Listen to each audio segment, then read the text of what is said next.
didn't. I didn't do nothing. No, you didn't do anything. Why? This Why'd you hit illegal, me? by the way. I know, but why'd you hit me? This bike's illegal, isn't it?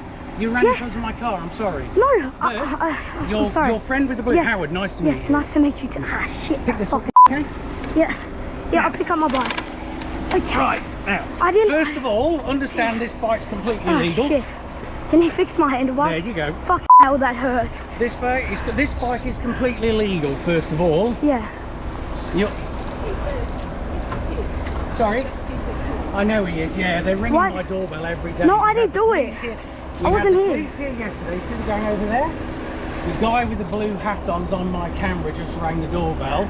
So I'm about to go back to the police from the case from yesterday, where there were other witnesses. If I was you, buddy, I would go and I would vanish off. Yeah. Because the police are going to be back here. The guy with the blue hat on. I'm just a bit confused why you hit me. I didn't do nothing. Yeah, one of your mates who you're here with.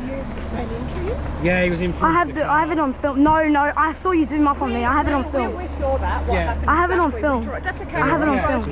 Yeah, I'm fine. As I say, they're terrorising this neighbourhood. Yeah, that'll be great. Have you got water?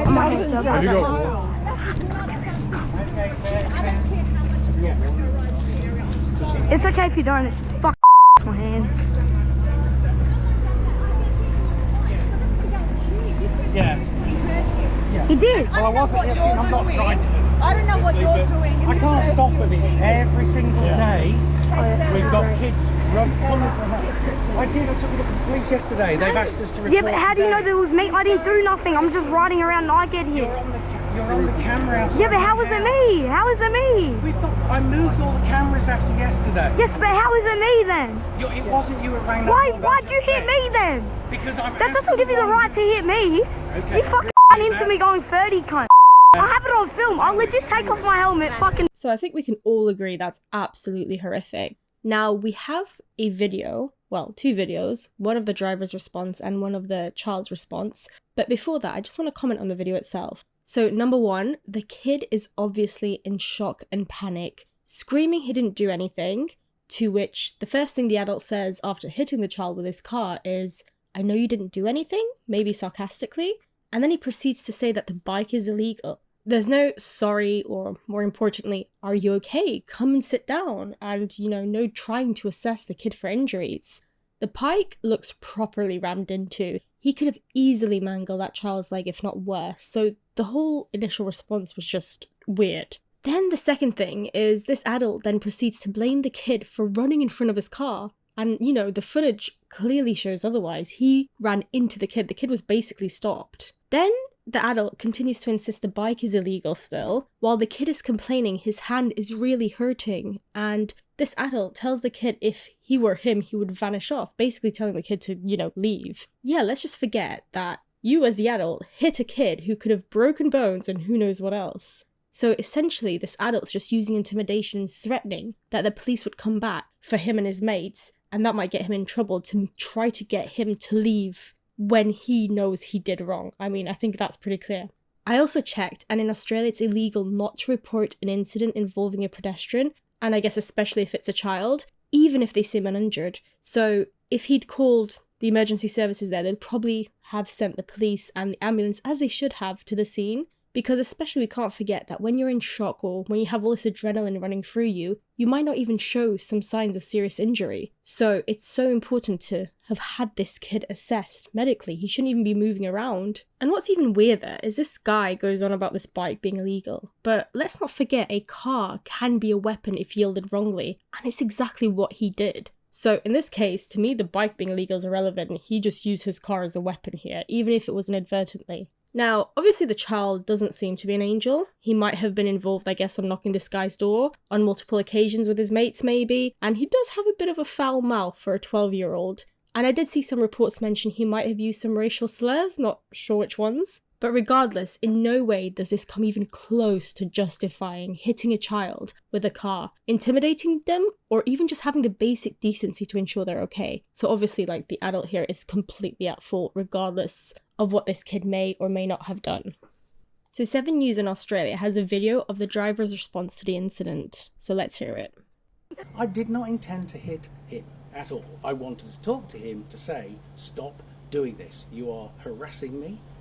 and I don't deserve that. It looks like at that spot it's like a construction site to the left, so I don't know where you were driving to. I was trying to stop him because of the harassment we've had for the last 3 months, and I tried to pull in front of him, and it was unfortunately slightly misjudged. You didn't mean to run into him, you were trying to pull over behind him? I was trying to pull in front of him. He's on a 70 km/h illegal scooter.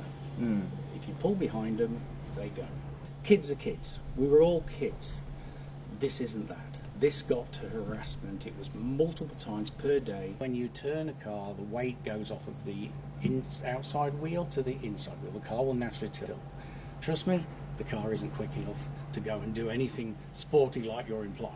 So I guess he gave us assurance that he didn't really want to hit the kid. I guess that's good, I guess. I mean, I don't think any of us hoped it was intentional. But honestly, the lack of remorse or even just guilt for having harmed a child for me is shocking. Especially after the event when you've had time to reflect and, you know, dwell on what you just did on your actions. Like, that is just crazy for me. Now, he does allege he basically was at his wit's end because of being harassed for the last 3 months, and he tried to stop him using his car, I guess, so driving his car, trying to stop him from escaping, but he was using his illegal bike, so I guess he had to be a bit creative so he wouldn't run away.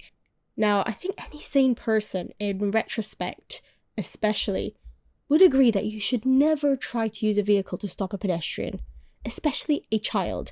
The margin for error is crazy. The risk that something could go wrong and you could seriously harm someone is just, you should never ever attempt that. Even when police do it, I imagine they're trained for it, and I don't think they'd ever do that with a kid. And it's wild that even after the event he just thinks that it's a rational attempt to try to stop someone with a vehicle, you know, normal. Then he rambles on about the car tilts and it's not sporty enough to do something. Is it to cause damage? Honestly, he completely lost me there. If he's trying to justify that the car couldn't cause any damage or couldn't cause serious damage, then yeah, I don't even need to comment on that one, but I'm not entirely sure. He lost me there. So there's also a short interview with the child, which I'll just play back. I was just in shock and like, I was a bit mad, frustrated, and I was sore. This 12-year-old boy hit by an Audi while out riding his e-bike with a group of friends. And how that hurt. This bike is completely legal, first of all. The 58-year-old man behind the wheel allegedly the victim of an old-time prank. It's only just ringing your doorbell and running off. It's one of the oldest tricks in the book, you know, it's not new. The boy's parents escalating the incident to police, slapping the driver with a traffic infringement. I'm surprised he didn't even get charged. Like, it's just setting like an example for other people to go run us off the road and then they only get a $700 fine. The driver declining to respond to our requests for an interview with the boy, telling 9 News he has learnt his lesson. Just don't ding dong dish because it can like get you run over, but I shouldn't have got run over it. Hataya Gripsky, 9 Gold Coast News. So yeah, probably doesn't reveal anything too surprising. It was, you know, a bit of a shocking ordeal for him. He does confirm he was ding dong ditching, is that what it's called? I guess ringing the doorbell and running. So yeah, definitely not innocent when it comes to that, but in no way does it justify what the adult did. But I guess the child did say that they won't be doing it anymore. So I guess results, just very extreme way of getting results, if I'm honest. So according to the Daily Mail, he did get handed a $645 fine, which I'm assuming is Australian dollars, so about £350 or £300 maybe. I don't know how much that'll be in dollars, maybe 400, 500. And he also got 3 demerit points. So it was very much kind of treated as a traffic infringement rather than being taken more seriously. Apparently the Queensland Police defended this decision because they reviewed the footage in full and they claimed that the child had racially abused Mr. Wright by calling him the N-word shortly before the collision. To me, that's just baffling. Yes, calling someone the N-word is horrible, but let's bear in mind, a child called an adult something horrific, but then the adult basically retaliated by driving his car recklessly, causing harm to the child, even though it was not serious, but it could easily have been. And just because a slur was used, this was kind of like downgraded to just a traffic infringement. I just think that is a bit bizarre to me, if I'm honest. I can see why there's quite a lot of outrage in social media and by the Australian public around this. Why it wasn't treated more seriously, I guess. Now, to illustrate this point, the internet, when the internet goes wild, the internet goes wild. If it wants to track someone down and do stuff, it will track someone down and do stuff.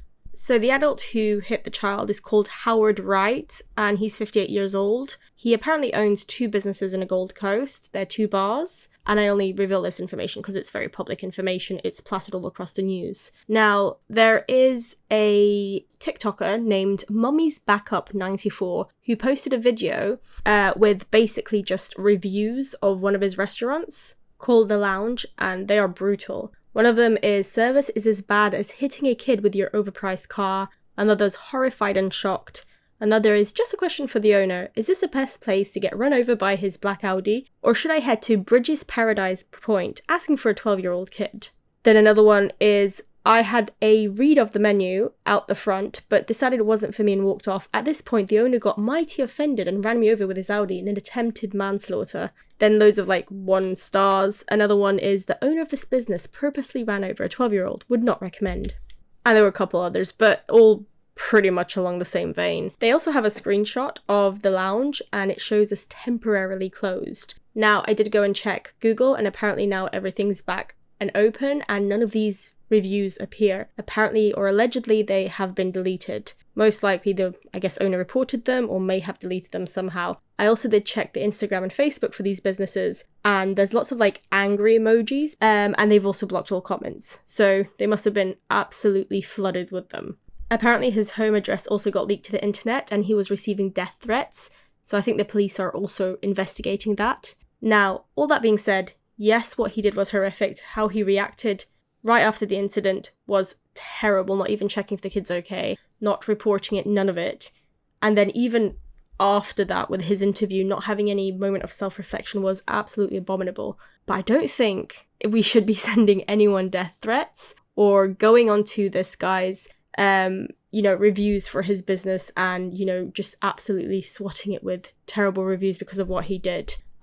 On one hand, I'm kind of let his business suffer. But on the other hand, I also think he's got workers who rely on that business being open to potentially make money and be able to feed their families. So I'm is it just him really suffering here? Potentially not. So I don't quite agree with that, even though I do think he was let off very lightly by the justice system. But that's kind of how it is. Sometimes we have to be careful, putting justice in our own hands because you never know who else might get hurt in the process. But yeah, that's it, folks. What do you all think about this? It's a bit of a crazy one. Definitely not a normal reaction.